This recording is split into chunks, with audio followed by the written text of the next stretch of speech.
বৈষম্য বিরোধী ছাত্র আন্দোলনের নেতা আব্দুল্লাহ হাসানাত একটি কথা বলেছেন, প্রভু কিন্তু চলে গেছে বাংলাদেশ থেকে, কিন্তু এই বাংলাদেশে দাস এখনো পড়ে আছে।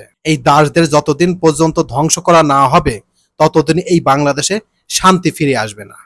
তার প্রমাণ হচ্ছে আনসার বিদ্রোহ, অর্থাৎ সচিবালয় ঘেরাও করেছিল। আর আরেকটি প্রমাণ হচ্ছে আজকে গার্মেন্টস কর্মীরা আন্দোলন করছে, সেখানে নাকি গার্মেন্টস কর্মীরা নাই, সেখানে হেলমেট বাহিনী ঢুকে গেছে। এরা কারা? এরাই হচ্ছে সেই দাস। তাই বর্তমান প্রশাসন এবং বর্তমান যে সরকার আছে তাদের রিকোয়েস্ট করব, এই দাসদেরকে ধ্বংস করেন, তা না হলে আপনারা সফলতা পাবেন না। এই ছোট্ট বাংলাদেশকে সোনার বাংলায় পরিণত করতে পারবেন না।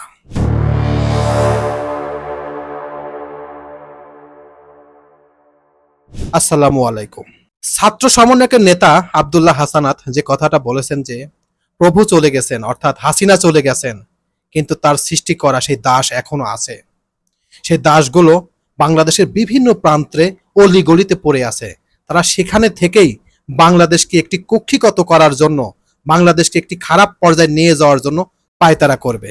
তাই এদেরকে ধ্বংস করেন, এদেরকে ধরে আইনানুগ ব্যবস্থা নিন, তা না হলে এই বাংলাদেশকে সোনার বাংলায় পরিণত করতে পারবেন না। বাংলাদেশকে একেবারে ধ্বংস করে দেবে এরা। বিশেষ করে বাংলাদেশের প্রত্যেকটা সেক্টরে এরা ছড়িয়ে ছিটিয়ে আছে। প্রত্যেকটা ব্যক্তিকে ধরে ধরে চিহ্নিত করে তাদের শাস্তি দিন এবং তাদের কর্মস্থান যে কর্মে আছে সেখান থেকে ডিসমিস করে দিন। তা না হলে বাংলাদেশকে আপনি ভালো জায়গায় নিয়ে যেতে পারবেন না। বাংলাদেশে এই বিশৃঙ্খলা থাকবেই। তার প্রমাণ হচ্ছে, দেখেন নাই আনসাররা কি করলো। বিভিন্ন জায়গায় শুনেছি যে এই 15 বছরে টোটাল 42,000 আনসার নিয়োগ হয়েছে, তার 29,000ই হচ্ছে গোপালগঞ্জের।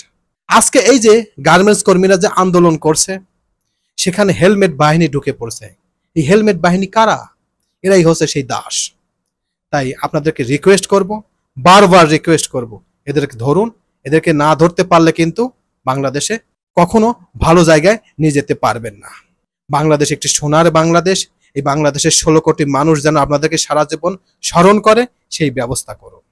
কারণ বাংলাদেশের প্রত্যেকটা সেক্টরে একেবারে নর্মাল থেকে শুরু করে হাই লেভেল পর্যন্ত তাদের দোসরগুলো, দাসগুলো আছে।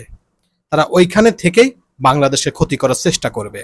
তাই আপনাদেরকে ঝটিকা তল্লাশি, যেভাবে এই যে যৌথ অভিযানে নামেছেন, যৌথ অভিযানের মাধ্যমে এদেরকে ধরে আইনানুগ ব্যবস্থা নিন।